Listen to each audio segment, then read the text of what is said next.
Ah, malam ini ngapain ya? Sumpah jujur aja dengan kondisi sekarang makin indis ekonomi, kebanyakan bikin kepala kita tuh pening gitu loh. Alhasil ya banyak berpikir gitu. Udah record ya? Oh iya, welcome, welcome, welcome. Selamat datang kembali para pendengar Angkringan Malam FM. Tempat di mana kalian itu akan mendengarkan obrolan yang ringan tapi bisa menjadi dalam, dan yang dalam bisa kita seruput kayak gua tadi dengan jahe anget gitu. Come on. What? Those are real? You bought those? Right. You must think I'm really stupid. You must think I'm really stupid, baby. Yeah, but it's all good, though. Hold up. Why the fuck you lying? Why? Why you always lying? Why? Oh my god. Stop fucking lying. Yeah. Oh, you had me so close. Your lies ain't flow though. Why the fuck you lying to me? You're someone I can't believe.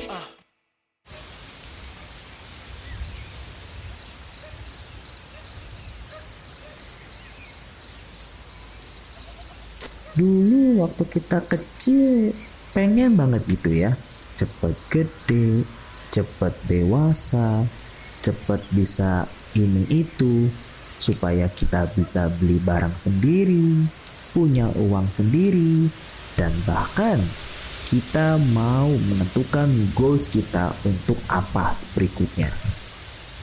Tapi setelah gede, baru kerasa kenyataannya.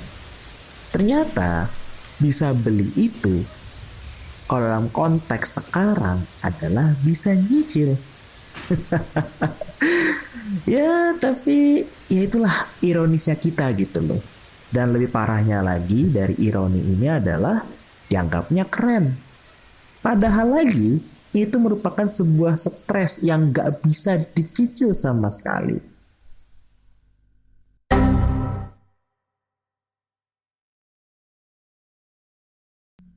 Dan BTW gue sih sebenarnya lagi nggak nongkrong gitu ya. Gue lagi di rumah aja gitu, sembari menikmati ya biasalah jahe anget gitu. Buatan gue tadi gitu. Disertai dengan ada namanya makanan ringan di atas meja gue gitu.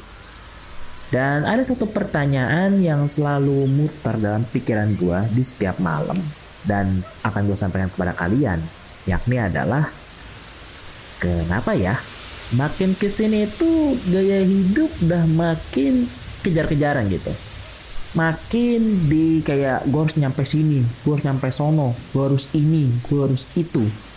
Tapi dompet kita ya secara individu gitu ya, itu selalu keteteran. Dikarenakan gue lihat sekitar gitu ya, dalam kasusnya teman-teman gue gitu ya, itu semua pengen banget tampil kece, kayak pamer motor, pamer HP, pamer jabatan, pamer kartu BUMN-nya padahal kita tahu dia habis nyogok gitu ya. Ataupun tiba-tiba di status story-nya itu lagi kemana-kemana padahal mah kita tahu dia pernah cerita bahwa dia pernah menjadi salah satu simpanan. Nah itu dia, simpanan bank maksudnya gitu ya. Tapi setelah dicek saldo rekeningnya, ya tetap aja kayak orang lagi diet gitu loh. Jadi gue pikir-pikir kembali bahwa ini bukan cuma soal duit doang gitu loh. Tapi ini soal mindset. Kita ini tuh kayak lagi ikut lomba loh guys. Gak pernah ada namanya finish sama sekali. Dan kalau misalkan seperti ini, kenapa kita merasa kayak sekarang itu kayak lagi lomba lari massal? Terlebih dengan ada namanya kredit gitu ya, yang lagi mudah banget. Udah terasa kayak kredit massal gitu. Entah kayak dari segi motor, skincare, HP, bahkan lu ngopi di pinggir jalan pun udah bisa pakai kredit gitu loh. Apapun bentukannya. Dan ada yang apa bahasanya ya? Ada yang minjem cuma buat jajan bulanan, ya kan?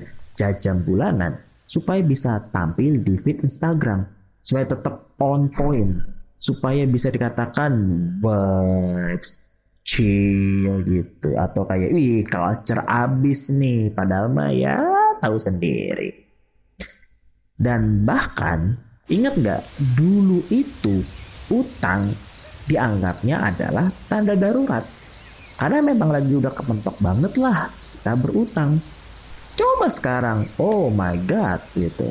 Dianggapnya apa? Tanda kedewasaan, tanda orang mapan, dan bahkan ada stigma di masyarakat kita yang ini adalah yang nggak punya cicilan malah dianggap belum mapan. Oh my god, aduh, aneh ya. Tapi ya sekarang orang-orang kita itu dianggapnya adalah punya tanggungan, itu dianggapnya prestasi. Contoh apa? Wush. Kereta Wush ya, yang 80 tahun. FBI, open up! Ya TTA, yang tahu-tahu aja gitu. Tapi kalau dipikir-pikir kembali sih, mungkin bukan kita yang sebenarnya itu, apa ya bahasanya ya? Mungkin bahasa enaknya itu kita punya uang, tetapi kita nggak merasakan bahwa ini loh barangnya. Tapi kebalikan adalah uangnya itu adalah kita. Kita menjadi barang. Dan siapa juragannya? Ya uang. Gitu. Apalagi sekarang, lu lihat deh, nyari kerja aja yang sesuai dengan diri kita sebenarnya itu apa? Ya mungkin banyak. Yang 19 juta lapangan pekerjaan itu yang katanya ada ya. Saat dicek katanya nanti dikolaborasikan dengan AI. Allah kentut. Kita coba lihat AI, atau kita coba bicara AI dari perspektif yang mungkin berbeda.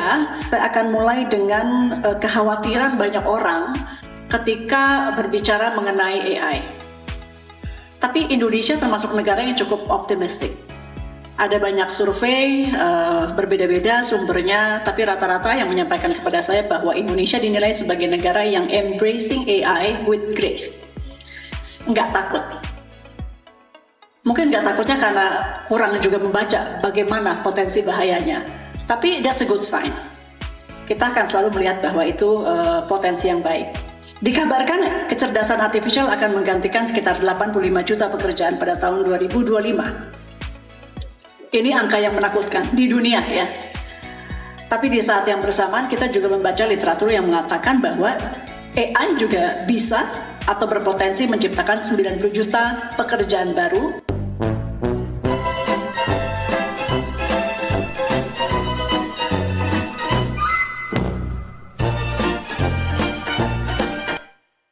Di berbagai bidang seperti data science dan kolaborasi manusia kecerdasan artifisial.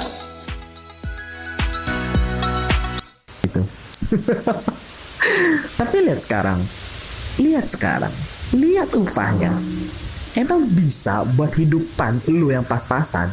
Cukup. Yang ada pak, lu pada ngos-ngosan. Mau buka usaha, ya lu harus riset pangsa pasar, produk knowledge, promosi, pelajarin teori dan praktek.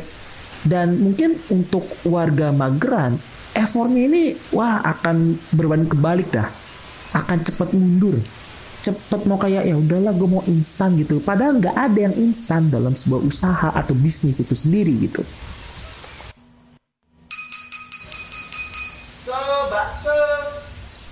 Sementara itu harga barang di kota-kota, entah pun mau di kota besar, mau di kota kecil, kabupaten atau mungkin mantan ibu kota sekalipun, udah kayak naik gunung, yang mana tanpa ada istirahatnya. Contohnya, lu pada inget gak sekarang sembako udah pada naik. Meskipun kayak, bang kan minyak sekarang kan lagi stabil. Iya, kalau misalkan lo posisinya megang duit. Coba lu megang duit cuman hitungan berapa sih? Ya taruhlah 10, 20. Coba lu beli minyak. Bisa gak ngomong kayak gitu lagi? Nah, gitu aja. Itu aja dah. Ya ampun dah. Cuing tinggi banget gitu. Nah sekarang konteksnya kalau kita hadapan dengan kondisi sekarang yakni adalah Gen Z, kebutuhan sekundernya pun juga sama-sama naik gitu. Contohnya, lu pada ingat harga iPhone berapa kemarin? iPhone terbaru untuk buat orang-orang yang mau culture yang biasa beli iPhone tiap tahun. Seingat gue kemarin gue cek di iBox, lu pada bisa revisi gue bagian sini, yakni adalah seingat gue di harga 28 sampai 30 juta. Tergantung variasi dari memorinya gitu. Bayangin segitu. Itu udah bisa beli motor gue tuh yang lagi di garasi tuh, bisa dapat 6. Murah cu. Tapi kalau misalkan ditanya, lu punya paketan apa? Pasti bilangnya apa? Duh sorry gue gak punya lah. iPhone gak punya paketan, jual tuh HP. Cuman yang lebih parah lagi, udah HP-nya iPhone, bensinnya minta temen. Habis itu kalinya ini naik Transum, milihnya ini sok-sokan pakai Gojek padahal mah pakai GoPay later. Dan itu akan menjadi sebuah hal yang cukup berputar secara terus-menerus gitu. Gak cuma itu doang, bahkan kayak harga sendal, baju, ataupun yang lain yang mungkin dulu taruhlah di angka 30-40, sekarang udah bisa sampai 150, ada yang 2,5, ada sampai 1 jutaan. Kemarin deh gue pernah nonton di salah satu podcast punyanya Abang Pras gitu. Dia pernah datang salah satu tamu, pernah menceritakan bahwa dia pernah beli baju harga 1 juta yang dimana itu hanya gambar logo band. Gue lupa tuh nama bandnya gitu, seinget gue Horizon atau apa gitu. Tapi kalau misalkan ada yang para pendengar atau para penonton bisa koreksi gitu ya. Dan dia bisa beli gitu, belinya nggak cuma 1, dia langsung beli 3 gitu loh. Nah kalau misalkan kita pakai 2 kacamata, kalau dalam kacamatanya Abang Pras, dia oke membelinya karena dia sudah mampu, sudah tepat, sudah kayak ya udahlah uang paling bisa dapat itu nggak berapa bulan lagi gitu. Nah sedangkan lo nih yang lagi dengerin podcast ini, yang masih kayak gue pengen beli apa lagi ya, sadar diri Anda gitu. Anda ini masih nganggur, jangan petakilan gitu deh. Karena gini, ada salah satu imam besar namanya Al-Ghazali pernah bilang seperti ini. Harta itu seperti air laut, semakin diminum ya semakin haus. Nah kadang kita tuh bukan udah bukan lagi kata tenggelam atau apa, kita tuh sudah kelelep, udah ketarik sampai dalam samudra gitu loh. Karena apa? Ya karena kita serakah. Tapi lebih parahnya lagi adalah karena takut dibilang ketinggalan zaman. Dalam Islam pun Allah itu sudah wanti-wanti ke kita loh. Dalam Quran surat Al-Isra ayat 26 dalam 27 dalam potongannya yang artinya adalah jangan boros karena orang yang boros adalah saudaranya setan. Dan hal ini juga diperkuat dalam hadis Nabi SAW yang mengingatkan kita juga bahwa yang namanya menunda bayar utang padahal masih mampu itu kezaliman. Hadis riwayat Bukhari dan Muslim. Nah di sini aja udah ketahuan bahwa kalau misalkan lo mampu, lo oke, monggo. Tapi dengan catatan kalau utangnya itu punya goals atau tujuan yang jelas atau punya manfaat yang mantep gitu buat diri lo, ya silakan gitu. Karena lo yang punya tanggung jawab itu. Nah sedangkan lo kalau misalkan tujuannya nggak jelas, maunya buat kelabingan, maunya buat beli LC, buat ini, buat itu, atau buat beli iPhone baru, motor PCX baru, atau mobil CR-V atau Civic gitu ya. Ya janganlah gitu, jangan. Dan yang jadi masalah tuh ketika utang muncul cuman Yang tadi gue bilang, itu adalah buat ngejar gaya, buat ikut tren, buat gak kelihatan kalah dari teman-temannya, buat sebagai ajang pembuktian bahwa gue tuh mampu, yang sebenarnya tuh nggak perlu gitu tuh. Dan di titik itulah azabnya bukan cuma buat dompet lu doang, tapi ke hati lu, karena hidup terus ngerasa kurang, padahal kita udah capek untuk ngejar. Dan Ibnu Khaldun juga pernah bilang gitu dalam salah satu karyanya yang berbunyi, kesejahteraan itu tumbuh kalau kekayaan ini mengalir adil, bukan numpuk di segelintir orang. Cuman dalam kondisi sekarang, dalam indis ekonomi, malah kebalikannya. Yang susah dibikinnya aplikasi hutang. Yang mampu, yang kaya, yang tajir, yang memegang 20 MBG di usia 20 tahun. Bagi yang tahu ya, itu dikasih privilege, potongan. Jadi semuanya itu dikemas sebagai kayak kemudahan buat si kedua pihak ini, cuman kondisinya berbeda. Yang si susah tadi dikasih kemudahan buat lo tuh nyicil setiap seumur hidup lo tuh bayar. Tapi yang mampu dikasih kemudahan buat apa? Ya gue bayarnya dikit-dikit aja lah, karena kan gue dikasih privilege gitu. Padahal kalau kita lihat lebih dalam pemberian hutang ini, itu sekarang kondisinya sudah sangat halus. Benar-benar halus banget.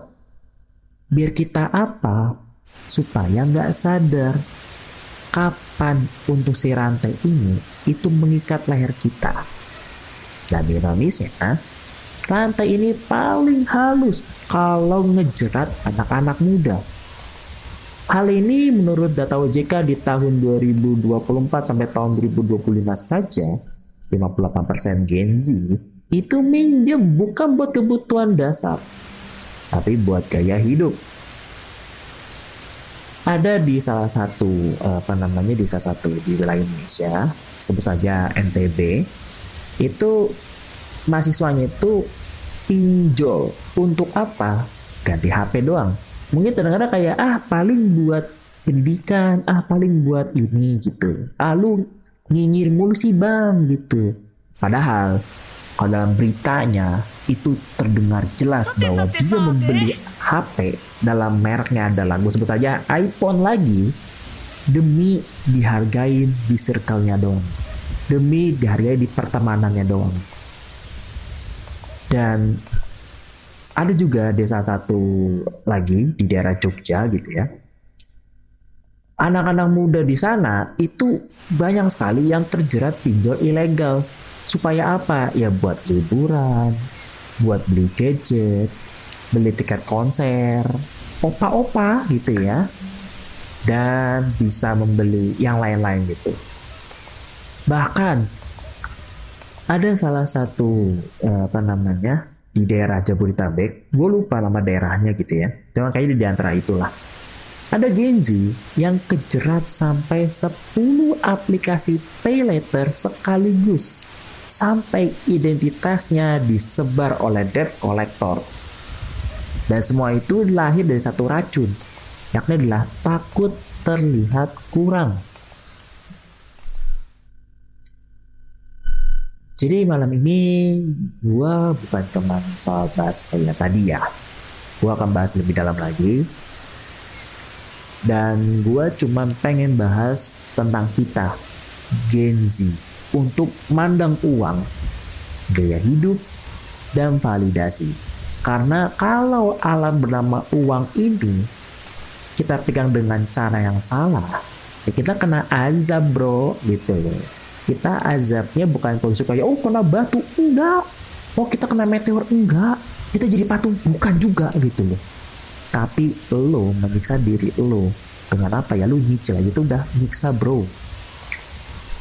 Jadi sebelum kita masuk dalam segmen berikutnya, coba kalian tarik nafas dulu. Tarik nafas lagi. Ambil jahe kalian, kopi kalian, headset kalian, buku kalian, atau apapun itu, dan snack kalian jangan lupa, serta tempat duduk ternyamannya loh. Supaya apa?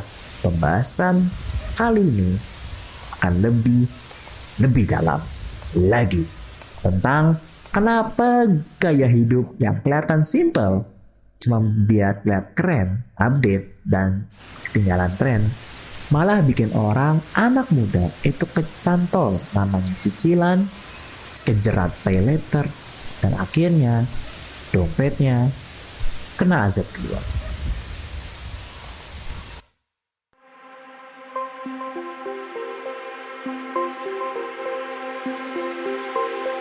Gila, capek ya di kehidupannya sekarang. Ya nggak apa-apa, harus ini, harus itu, harus pura-pura bahagia, pura-pura seneng. Padahal mah ya pikirannya sedang sedang bertarung terhadap dirinya sendiri. Bahkan sekitaran dirinya, entah dari orang tuanya atau saudaranya atau teman-temannya yang biasanya tidak pernah support gitu.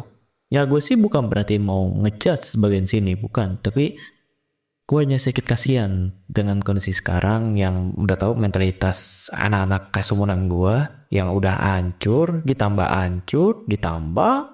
isi dompetnya dikit gitu. Rasanya kayak pengen gitu loh.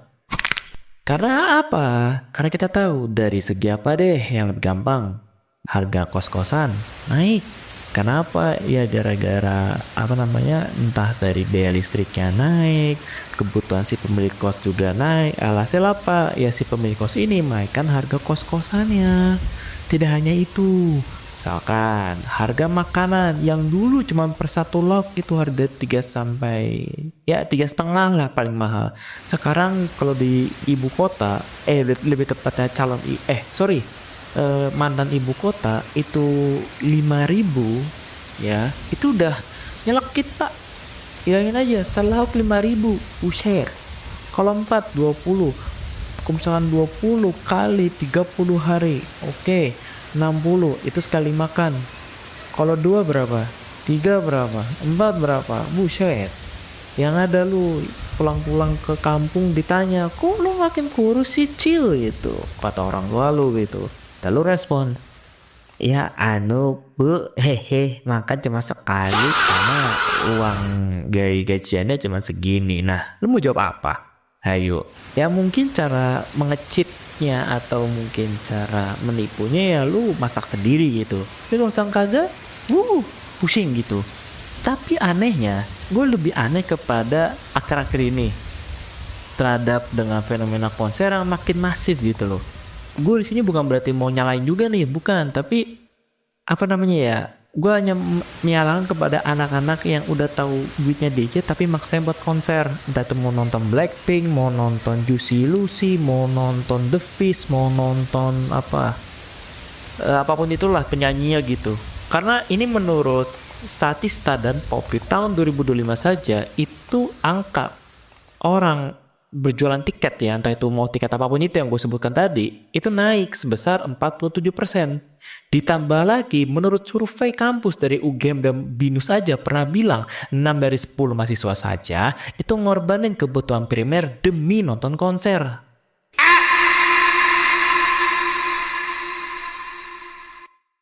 Dan alasannya pun juga bermacam-macam gitu. Misalkan kayak apa? Ya self reward, ya biar bahagia, ya gue pengen ketemu artisnya, atau mungkin biar bisa ngepost kehidupannya. Cuman kita pun juga harus lebih menghargai nih dari sisi penonton konser. Kayak gini. Mungkin kalau misalkan dia nonton konser, dia merasa hatinya bahagia, senang, ketemu teman-teman, level stresnya menurun, habis itu dari segi permasalahannya ya mungkin sedikit jeda. Tapi kalau udah selesai konser, balik lagi. Disinilah menjadi suatu kesalahan gitu. Di sini gue bukan berarti menyalahkan si hiburannya, bukan. Tapi disinilah kesalahannya adalah kita terlalu merasa ya semua itu baik-baik saja. Padahal kita lagi pura-pura doang. Pura-pura kayak mampu, pura-pura ini, pura-pura itu. Dan di titik inilah hidup ini tuh bukan cuma soal cari hiburan doang. Ya cuma kayak nonton konser sejam 2 jam habis itu pulang. Bukan. Tapi soal gimana kita tuh bertahan di tengah realita yang enggak mungkin begitu ramah lah gitu.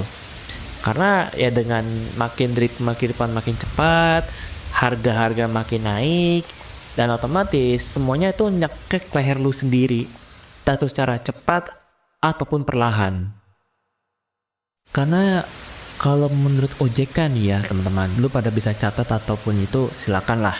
Jadi di tahun 2025 saja, pengguna aktif PayLater itu udah tembus sebesar 37 juta akun. Dan mayoritas itu yang paling rajin adalah anak-anak usia 18 sampai 20 tahun. Ya Allah, ya Allah. Dan lucunya ini tuh sekali lagi yang gue sebut tadi umurnya itu bukan orang-orang yang gak mampu. Karena memang kalau misalkan gak mampu gak mungkin dong dia pay later karena sadar diri. Dan yang paling kaya sekalipun juga gak mungkin karena dia sudah mendapatkan fasilitasnya, privilege-nya, dan lain-lain. Dan lantas siapa yang kena? Ya para middle class-nya lagi. Dan gue pun pernah tuh ngobrol sama temennya gue lah waktu gue magang gitu. Gue pernah nanya gitu, cuy, lu kan masih tinggal sama orang tua nih, dan otomatis lu dapat uang magang nih, karena kan kita magang lo secara dibayar gitu. Tapi sebenarnya penggunaan uang magang lu tuh sebenarnya kayak gimana sih? Gue iseng tuh ke temen gue tuh, dan dia respon, jadi kayak gini bang, gue kalau misalnya cara keuangan itu sebagian itu gue pakai buat sendiri. Nah gue dalam hati kayak cerdas nih, lanjut lagi nih, tapi sebagian lagi gue alokasikan buat bayar pay later. Gue disitu agak sedikit gimana ya, agak kagok gitu kayak, kok bisa gitu. Gue langsung tanya balik dong, emang buat apaan cuy lu bayar pay later? Emang lu kemarin nyicil apa gitu atau beli sesuatu gitu? Si teman gue ini respon balik, enggak lah bang, gue hanya beli tiket konser yang kemarin tuh yang Blackpink di daerah Jakarta itu. Nah itu gue ikut tuh, worth it abis, pecah tuh konser. Gue ketemu artis-artis idolanya gue gitu cuy. Gue sih dalam hati kalau misalkan ya tangan miringan udah kayak pengen mulut, langsung gue belibet gitu kayak gitu. Kayak lo tau gak sih kayak bikin vas bunga tuh dari tanah liat, maunya tuh kayak gitu tuh, mulai tuh kayak gitu. Karena ya anjir, bisa-bisanya ngomongnya worth it, pecah. Iya pecah, uang lu juga pecah, otak lu juga pecah, dompet lu ya kepelinter. Dan ini tuh sekali lagi bukan soal tentang konser ya, tapi ini soal apa? Mindset. Tekanan ekonomi yang makin tinggi, harga-harga barang makin banyak, naik gitu ya. Secara harga udah pada naik, dan kita hanya cari pelariannya ya hanya itu doang. Dan otomatis pilihan cuma dua, lu gak ikut sama sekali atau ikut. Jika lu gak ikut sama sekali ya lu dianggapnya kayak lu gak asik, lu gini. Kalau misalnya lu ikut ya lu dianggap asik, cuman secara gak langsung lu keikat leher lu. Gitu doang pilihannya. Simple kan? Ya gak sih? Dan kita ini sebagai generasi Gen Z, ini tuh sering banget dibilang bahwa kita paling melek finansial. Kita ngerti cara pembagian uang 50, 20 atau berapa gitu. Bisa ngebanding rasio bahwa 1 banding berapa, ini banding berapa. Kita ngerti bagaimana cara masukin duit ke saham, duit ke kripto, duit ke portofolio atau apapun itu. Padahal kebanyakan kita cuma paling ngerti tentang jalanin sebuah aplikasi, bukan prinsip. Kita bisa tuh jelasin tentang teori-teori yang gue sebutin tadi tuh ya, tapi kita gak bisa untuk kayak jelasin kenapa kita ngeklik hal tersebut. Dalam arti kayak kenapa kita harus beli ini, kenapa kita harus beli itu, kenapa harus melakukan A, B, C, D, E, F, G sampai Z sekalipun.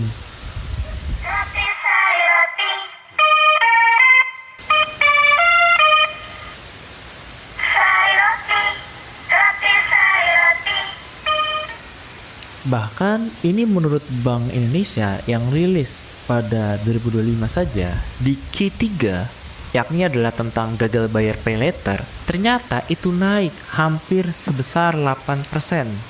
Dan mayoritasnya lagi adalah anak-anak usia 20-29 tahun. Yang artinya apa? Kita itu sebenarnya pinter dalam mencari duit. Kita pinter dalam nyari posisi kerja. Kita tuh kerja keras banget dalam ini menjalankan sebuah kerjaan. Dan bahkan lu pada tuh bukan berarti gagal, bukan. Tapi ini masalah tentang bagaimana caranya lu ngatur keuangan itu secara paling komplit, paling detail, paling complicated lah bahasanya gitu. Karena sekali lagi nih, kita hidup di mana bahagia cuman dijual dalam bentuk tagihan. Dan kalau kita nggak sadar sekalipun, kita bukan lagi seorang pembeli, tapi kita merupakan sebuah barang yang siap dibeli oleh orang yang punya duit. Jadi sebelum lo klik check out, tanya dulu ke diri lo sendiri, ini reward atau pelarian? Ini buat kepentingan pribadi atau hanya kepentingan untuk kayak gue dihargain di circle? Dan satu lagi, ini benar-benar buat kebutuhan lo tumbuh, atau jangan-jangan ini ngebuat lo makin tenggelam dalam sebuah tagihan yang tidak pernah ada ujungnya sama sekali.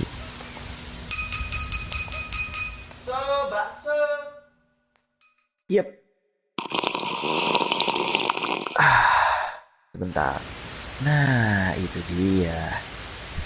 Kita balik lagi pada pembahasan tadi ya. Karena tadi gue sempat bilang nih kepada kalian tentang di segmen sebelumnya kan gue sempat memberikan sebuah janji, yakni tentang bagaimana cara kita bisa memandang sebuah duit ini lebih layak, lebih oke, dan terlebih lagi bagaimana cara diri kita melihat duit ini tidak hanya sekedar bahwa gue harus beli ini nih. Oke, dengerin nih.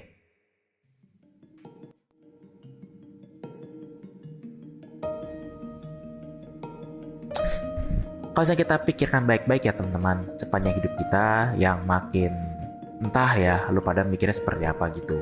Cuman kalau bagi gue untuk sekarang saat ini dengan kondisi modern yang mungkin terdengarnya bahwa kalau nilai diri kita saja hanya mengincar kata pengen lebih tinggi, dan bahkan lu hanya pengen ngincer banget nih, pengen cepet beli sepatu, cepet beli motor, cepet beli sana sini, yang seolah-olah pengen banget nih memenuhi ini keranjang tekad gue tuh bisa sampai gitu, misal kayak gitu ya. Atau kayak gue tuh mau lebih upgrade nih daripada orang-orang sekitar gue, misal kayak gitu. Tapi coba bayangin deh, lo ini seorang karyawan, gaji pas-pasan, sekalinya turun, waduh banyak dramanya, banyak musikalisasinya, banyak turbulensinya. Dan kalau misalkan sekali cair langsung dialokasikan kayak ke cicilan, tagihan, maintenance motor, bensin, dan lebih konyol lagi adalah promo diskon yang tidak pernah ada henti-hentinya. Maka sampai detik ini, lu pada buka di aplikasi si kuning, si hijau, itu sampai detik ini masih ada promo. Satu promonya 99, 10, 11, 15, sampai 100 sekalipun, itu masih ada. Dan lebih konyol lagi adalah pada saat lo udah tahu kondisinya seorang karyawan yang gajinya minim, tapi lo maksain. Kayak gue tuh harus pengen dianggap keren gitu di circle gue. Gue tuh mau dianggap keren dalam kantor gue. Gue tuh mau dianggap lebih istimewa di circle gue atau dimanapun itu. Ya mungkin lo bisa dapet. Cuman hati lo pada itu pada capek. Pada kayak, nih si anjing ini maunya dipuji-puji mulu, padahal gue sendiri selaku hatinya merasa kayak jijik tau nggak dengan kalimat itu. Dan Ya seperti itulah realitanya gitu loh. Kita maunya kayak gitu, tapi kita nggak mau kayak gini. Ya seperti itulah kehidupannya. Memang anjing memang. Tapi coba gini deh, kita balikan lagi kepada POV yang lebih enak gitu ya. Lo seorang karyawan, gaji lo oke, di atas 2 digit. Habis itu lo bisa beli dengan kebutuhan lo doang. Dan kalau misalkan ada kebutuhan yang paling urgent banget, lo akan memprioritaskan itu. Sekali lagi, memprioritaskan itu. Entah kayak apa namanya, buat keluarga, buat anak, buat lo hobinya memang hobi menghasilkan duit ya, bisa kayak apa ya, podcast ya, nge-YouTube, konten kreator, review produk, atau mungkin jadi apa namanya, afiliator. Itu terserah lo. Tapi kalau misalkan menghasilkan, it's okay, silakan jalanin gitu.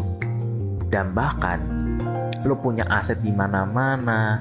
Bayangin aja tuh, punya aset di mana-mana, punya apa namanya, punya Bitcoin 1 gitu ya, yang sekarang udah turun jadi $85. Habis itu lo punya Solana, lo punya namanya Ethereum, atau mungkin lo tiba-tiba lo punya emas mungkin 1 kilogram lebih, atau mungkin hitungannya jangan 1 kilo deh, lo punya 100 kilo lebih, punya rumah di mana-mana, mobil di mana-mana, keluarga bahagia. Pastinya lo pada mau kayak gitu, dan gua pun juga sama hal ya gitu. Cuman kita semua tuh pasti akan capek kalau hanya berpikir bahwa enak-enaknya doang. Karena sampai kapanpun dan dimanapun dan entahpun itu, yang namanya sudah dilandasi dengan rasa ego, itu nggak akan pernah bisa kita cicil bareng-bareng dengan harta yang kita lagi beli. Dan sampai di akhir cerita pun, pastinya lo akan berpikir ulang, sebenarnya gue ini kerja untuk hidup atau hanya buat ngejar-kejaran sebuah validasi atau mungkin yang lain, dan bahkan gue pengen dianggap keren gitu. Soalnya ada satu temen gue nih, yang dimana gue nongkrong lah bertiga gitu. Temen gue yang dari Cilacap tapi kerja lagi di Tangerang. Temen gue ini asal Cengkareng, cuman dia punya usaha di sektor paling penting lah di Indonesia gitu. Tapi dia sekarang tinggal di Cipondoh gitu. Kita bertiga ngomongin tentang usaha, bisnis, keuangan, impian, game, dan paling terakhir adalah bagaimana kita bisa memanage itu. Dan gue kutip salah satu pembahasan gue tentang ini. Jadi gue pernah nanya ke dia, yang paling simple deh. Gue ngomong kayak gini, cuy, sorry nih, gue pernah nanya secara lebih lebih dalam gitu, karena dari tadi kita pembahasannya udah lumayan lama juga gitu. Gue tahu lo sekarang udah oke lah, lo punya usaha yang sudah lo sampaikan, lo punya bisnis ini, dan lo tiba-tiba bawa motor yang luar biasa, yang gue pun sempat kaget. Gue kira lo mau kesini tuh bawa motor yang normal gitu sih, Supra getok batok geter gitu loh. Dan lo punya mobil, dan lo udah hampir, kayaknya menurut gue dalam POV kacamata middle class, itu lo udah oke gitu loh. Dan yang paling penting, lo sebenarnya bahagia nggak sih? Nah, temen gue ini responnya agak santai gitu.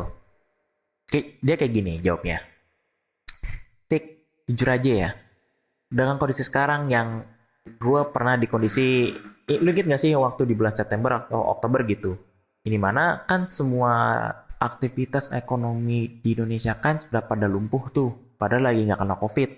Nah di situ cuy, gua itu harus banget menutup kerugian dari perusahaan gua. Itu full, hampir full malahan. Dikarenakan apa? Bayangin aja, seminggu.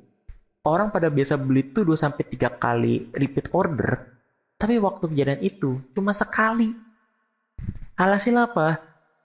Ke bawah gitu. Nah, gue langsung respon dong. Lah kan lu kan banyak channel cuy. Relasi di mana-mana. Bahkan lu kan udah hampir menguasain sektor itu. Menurut gue ya, karena lu sempat ngomongin yang kayak tadi gitu. Ya sebenarnya gue pengen kasih tahu ke kalian secara panjang loh guys. Teman, gue pikir kayak nanti aja lah. Kalau misalkan gue ketemu sama orangnya langsung, gue bikin spesial konten lah. Biar kalian bisa tahu bagaimana cara berpikir ini orang gitu. Cuma balik lagi ke pembahasan ya. Dan si teman gue ini, yang gue tanya itu, respon balik. Kalau misalkan dibilang kayak gitu, Fik, ya gimana ya? Stres ya pasti. Nutup kerugian, nyari klien baru, nawarin produk secara entah itu B2B, B2C, bahkan sampai harus kayak merasa keren dulu di depan klien supaya bisa meyakinkan gitu. Habis itu dari segi gue makan ya banyak, cuman kalau misalkan gue stres ya maunya makan terus. Habis itu stres, gimana aja, lu sanggup gak sih tidur cuma 2 jam, habis itu besok langsung hantem lagi dengan tantangan yang kemarin itu belum selesai gitu. Emang lu bisa, Pik? Ya, gue langsung respon balik dong. Kalau misalkan gue di posisi lu, tentu gue akan merasakan hal yang sama kok. Cuma bedanya, kalau misalkan lo makan, gue nge-gym. Ya serius dong, lo makan gendut. Gue nge-gym ya gue perbaikin otot lah gitu ya. Gue pasti dengan makan juga supaya tidak begitu jomplang gitu. Meskipun kalau misalkan menurut kesehatan ya kalau misalkan tidur kurang dari 8 jam itu nggak boleh olahraga. Cuman minimal ya jalan kaki atau mungkin ya bersepeda lah, nggak usah jauh-jauh gitu. Ya maknanya kayak gitulah maknanya. Dan langsung tanya balik dong. Balik lagi ke pertanyaan gue nih cuy. Lo ini sebenarnya bahagia atau enggak? Simple loh pertanyaan gue tadi. Nah si temen gue ini responnya agak ditahan tuh. Mungkin ya 10 detikan lah. Gitu. Akhirnya temen gue ini respon gitu. Kalau misalkan dibilang bahagia, Fik, oh tentu gue bahagia. Karena ini hasil tangan gue, hasil kreativitas gue, hasil usaha gue. Dan jujur aja nih, nanti ini usaha gue pengen deh ngajarin ke pondok pesantren gue yang ada di Purwokerto gitu. Insya Allah gue pengen bikin pondok gitu. Bayangin aja, dia umur masih ya beda 2 tahun atau 3 tahun dari gue lah gitu. Cuman dia udah punya pondok, udah punya usaha. Gue aja yang orang ekonomi sekalipun greget gue dengan nih orang sumpah. Gue orang ekonomi aja belum bisa jalanin. Nah temen gue udah bisa gitu, keren gitu. Cuman gue selalu temannya orang gitu. Makanya perusahaan gue ngobrol sama dia, pembahasannya agak in-deep gitu. Cuman balik lagi pada pembahasan ya, udah agak kejauhan nih. Pengen pada intinya, gue jadi belajar banyak hal terhadap ini orang gitu. Satu tentang bagaimana kita bisa menghadapi sebuah permasalahan. Entah kayak ya dari segi fenomena yang ada di tingkatnya makro atau mikro sekalipun. Yang kedua, bagaimana kita bisa mengkontrol emosi kita, mengontrol kebijakan kita, mengontrol semua hal yang kita masih bisa pegang gitu. Tapi kalau misalkan sudah dalam konteks adalah dikotomi, ya itu udah udah jauh banget gitu. Karena ini sudah di luar antara bumi dan langit gitu, udah jauh banget. Dan yang terakhir, yakni adalah mengontrol, mengeksekusi sesuai dengan permasalahan yang lagi terjadi. Maksudnya adalah penggunaan uang ini tuh sesuai dengan kebutuhannya loh. Misalkan ya kalau disuruh bayar gajian karyawan ya bayar gajian gitu. Kalau misalkan disuruh buat muter modal ya buat muter modal. Jika buat having fun ya having fun gitu loh. Kalau menurut bahasa Prof Kakak ya, gue menggunakan referensi itu dulu deh karena yang ada di otak gue hanya itu dulu gitu. Yang dimana intinya adalah antara uang company dengan uang diri kita sendiri itu jangan sampai bias. Kalau misalkan bias, ribet. Yang ada apa? Lu takutnya malah abuse power atau mungkin tiba-tiba lu memakan duit orang yang seharusnya itu duit karyawannya lo atau apapun itulah. Pokoknya itu nggak boleh sama sekali. Oke, kalau misalkan kalian bisa memahami pembahasan gue tadi yang gue sampaikan tentang fenomena atau studi kasusnya temen gue ini, yakni adalah bagaimana kita bisa mengerti kata cukup. Kita pikir cukup ini tuh saat lo bisa beli sesuatu kan, atau menghasilkan sesuatu, atau bisa lo beli sesuatu, atau lo pengen punya sesuatu. Intinya sesuatu lah gitu. Tapi padahal cukup itu tuh sangat sederhana. Lo bisa tidur dengan tanpa takut ditagih, itu udah cukup. Lo makan sederhana di pinggir jalan sekalipun sudah cukup. Dan lo bakal merasakan rasa yang paling indah banget, yakni adalah bersyukur.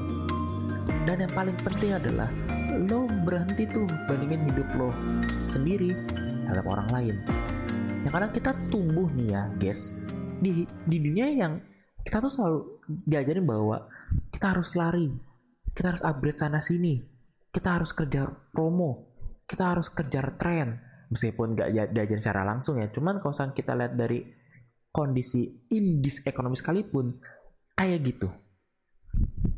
Dan jarang banget loh yang sumuran gua atau mungkin orang-orang yang lebih tua dari gua gak pernah ada tuh yang ngajarin kayak gini. Bagaimana caranya untuk kita bisa berhenti dari hal-hal yang kayak ngejar tren, ngejar validasi, ngejar viral, dianggap keren, dianggap tajir, dianggap sukses, atau bahkan ngebandingin antara lo terhadap orang lain. Ada yang ngajarin? Pasti apa? Minim banget. Mungkin ada, tapi orang-orang seperti kayak itu pasti biasanya apa? Yang gak dapat sinar spotlight, gak didengar, dan sekali dengar itu udah gak apa-apa.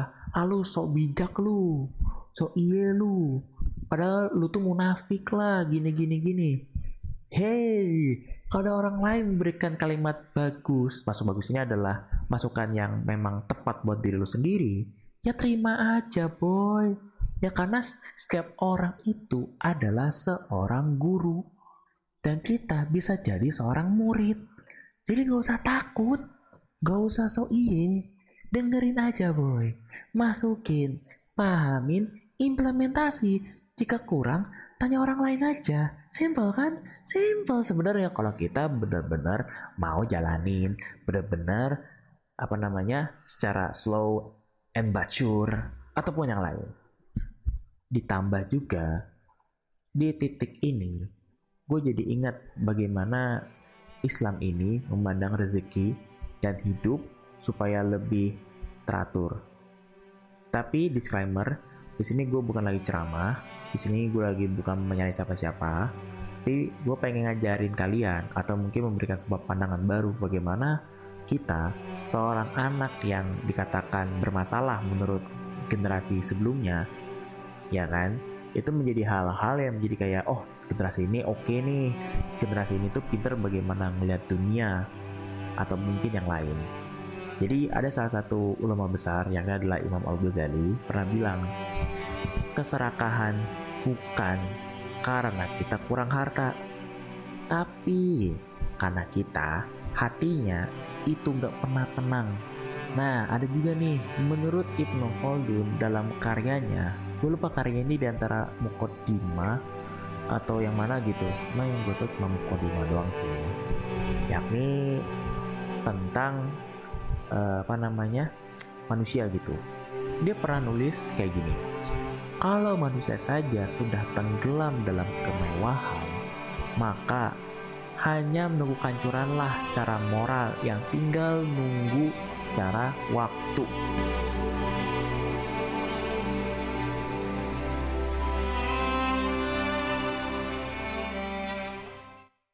Artinya apa? Kita sebenarnya ini boleh kok untuk kerja keras, boleh kok buat kejar mimpi, dan boleh kok lo pengen ngejar sana sini, it's okay lah. Tapi kalau misalkan lo semua merasa kayak kering, kosong, haus, lapar, berarti lo bukan lagi ngejar hidup, tapi lo lagi ngejar gaya hidupnya nih. Makanya itu kita benar-benar harus sadar terhadap hal tersebut. Jika kita telat sedikit pun, mungkin bahasa kasar adalah lo akan sadar mungkin setelah pasca umur 30 tahun, yang seharusnya lo mungkin di umur 30 tahun udah punya rumah, punya istri, punya mobil, ngelihat orang tua lo bahagia, hidup enjoy, hidup menikmati umur usia lansia dan lain-lain gitu. Tapi kalau misalkan lo pada telat, ya paling tinggal nunggu jurang doang sih. Bener kan? Tinggal nunggu jurang doang kok. Gampang, tinggal plung. Dar.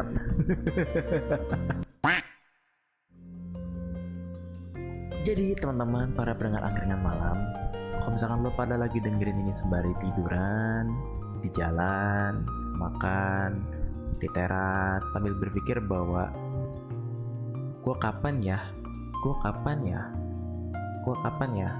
mending lo pada stop. Sumpah, stop. Itu tuh pikiran talk fucking shit. Yang seharusnya lo yang harus tanya kepada diri sendiri adalah, sorry bukan pertanyaan sih, tapi validasi buat diri lo sendiri. Yakni, ada hal-hal yang cuman lo tinggal jaga doang. Ada hal-hal yang lo cuma tinggal rawat doang. Dan bahkan lo tinggal syukurin secara perlahan demi perlahan. Karena dunia kita yang katanya cukup gitu, tapi lihat sekarang, dunia ini gak akan pernah ngajarin tentang kata cukup. Bahkan berhenti pun nihil. Dan lo akan terus-menerus disuruh kayak lo harus lari, lo harus maraton, lo harus sprinter. Yang ujung-ujungnya ya lo bakal capek sendiri, boy.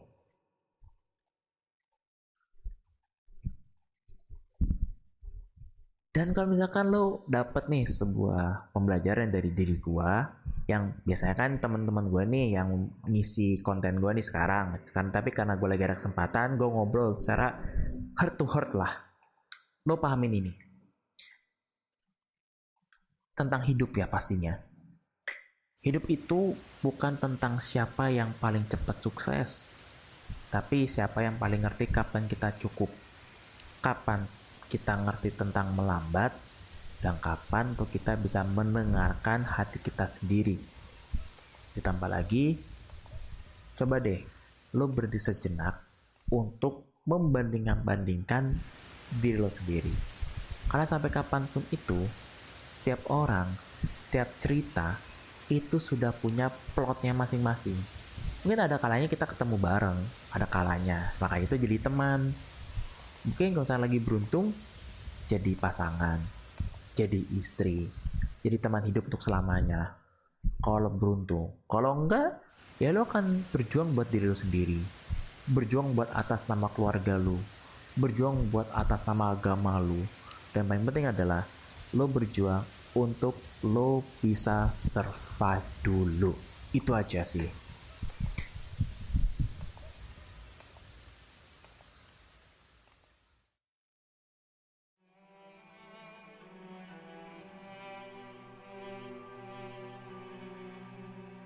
Oke teman-teman, ya ini sudah di ending ya. Gue pun merasa bahagia banget karena bisa ngobrol dengan kalian lagi. Karena biasanya jujur aja nih, kalau misalkan gue kangen dengan kalian, tentu banget kangen cuy. Kangen banget, rindu dengan like kalian, komentar kalian, views kalian. Bener-bener gue sangat rindu banget.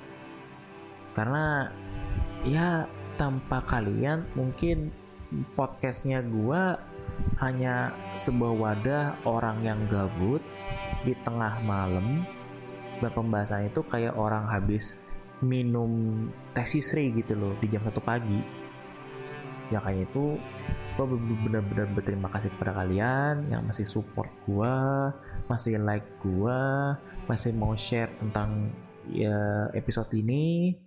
Dan gue harap sih bagi yang belum gitu, terkhususnya nih, yakni adalah lo pada bisa follow, bisa subscribe di beberapa platform yang gue akan sebut. Yakni yang pertama ada YouTube, First Story, Spotify, Noise, Podcast Addict, Amazon Music, Apple Podcast. Gue masuk loh sekarang, alhamdulillah podcast gue masuk situ. Nggak tahu tuh siapa yang masukin, cuman ya beruntung lah ada yang masukin situ. Habis itu lagi dari segi kebutuhannya makin oke, dan bahkan gue pun gak expect loh, banyak banget yang nge-reply kayak, "Kak, episode lu bener-bener yang ini bikin gue merasa mau maju terus, ngerti bahwa oh kok kondisi sekarang tuh harus gini gini gini. Gue tuh salut loh, sumpah gue salut banget, bangga gue ya, karena ucapan gue yang harusnya apa bahasanya ya, hanya didengarkan oleh sebagian orang waktu dulu ya, sekarang udah banyak banget yang dengerin. Gue sangat thank you banget, dan sekali lagi thank you. Dan ini segitu aja ya, karena gue pun juga besok harus mengawali hari. Karena jujur aja ini gue sembari cerita, gue barusan keterima magang di salah satu PT yang ada di Tangerang.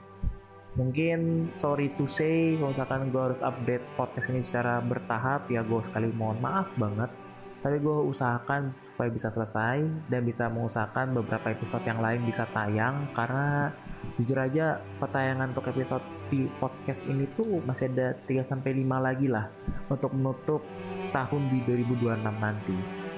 Oke, ini sekian dari gue, terima kasih atas kerjasama dan bantuan kalian. Selamat bisa beristirahat teman-teman, dan sampai jumpa di podcast Angkringan Malam season 3. Dadah semua, sampai jumpa lagi.